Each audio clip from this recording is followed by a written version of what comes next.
Jakarta, kota lautan beton dan gedung pencakar langit. Ya, sejak era pembangunan di masa Orde Baru dan berlanjut ke masa pasca reformasi, sistem kapitalisme kian menguasai Jakarta dan terus membangun gedung-gedung megah dan tinggi. Praktik industrialisasi yang semakin pesat membuat kota ini minim ruang terbuka hijau dan sesak karena polusi udara yang kian masif. Namun siapa sangka dalam kondisi kota yang semrawut, ternyata ada sebuah masjid klasik berparas oriental yang gagah berdiri, membelah gedung-gedung perkantoran di bilangan Kuningan, Jakarta Selatan. Langsung saja kita masuk dan cari tahu cerita di balik berdirinya masjid tua ini.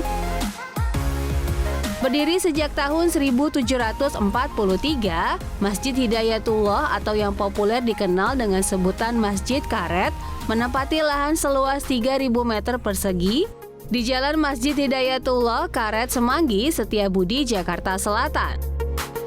Saat pertama kali masuk ke dalam masjid, mata kita akan disuguhi corak Tionghoa dan Jawa yang kental pada arsitektur bangunan.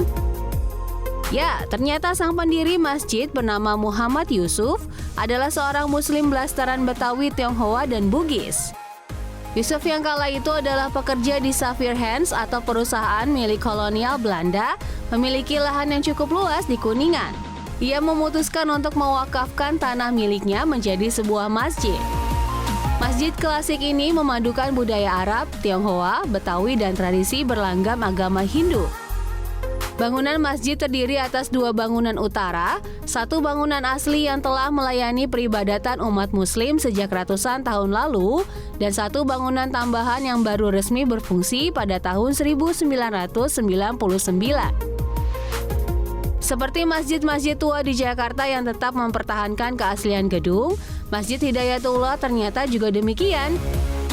Ya, anak Jakarta bisa melihat bagaimana ukiran di atas kayu jati ini masih terlihat jelas dan kokoh. Pilar-pilar di dalam ruang utama masjid ini juga dilengkapi dengan daun-daun jendela asli yang terbuat dari kayu jati. Nuansa Betawi tempo dulu sangat kuat dari jendela dan pintu, sementara nuansa Tionghoa terasa kental pada atap yang melengkung dan bersusun seperti rumah-rumah warga peranakan dan kelenteng. Oh ya, corak Hindu terlihat jelas pada ukiran-ukiran di atas kayu jati. 3 budaya dalam satu ruang. Kalau melihat pemandangan seperti ini, sulit rasanya mata kita tak berdecak kagum ya. Tak hanya menjadi bukti dari akulturasi budaya yang terjalin harmoni, Masjid Hidayatullah ternyata juga menyimpan kisah patriotisme. Ya, pada masa penjajahan Belanda, masjid ini kerap digunakan untuk mengatur strategi para pejuang. Bahkan, pasokan senjata untuk wilayah Karawang dan Cikampek disalurkan dalam masjid ini. Belanda yang sangat hati-hati dengan pergerakan rakyat di muka publik memang memantau dengan ketat setiap aktivitas di Batavia. Namun untuk kegiatan keagamaan, pergerakan yang berafiliasi agama dan rumah ibadah, kolonial Belanda masih memberikan izin meski tetap dipantau dari jauh. Sedikit kelonggaran inilah yang dimanfaatkan para alim ulama dan pemuka agama Islam kala itu untuk menjadikan masjid sebagai tempat yang aman untuk membangun narasi kemerdekaan. Anak Jakarta, ternyata Masjid Hidayatullah ini punya kisah heroik yang mirip dengan Masjid Jami Al-Mansur di Tambora, Jakarta Barat ya. Anak Jakarta harus intip menara yang terletak di samping pintu masuk ini. Ya, selain untuk mengumandangkan suara azan dan lantunan ayat suci Al-Quran, menara ini juga dimanfaatkan para alim ulama dan pejuang untuk mengintai pergerakan penjajah Belanda. Atas sejarah yang merentang panjang di balik pendirian Masjid Hidayatullah, Pemprov DKI Jakarta menobatkan masjid ini sebagai bangunan cagar budaya oleh Dinas Kebudayaan DKI Jakarta.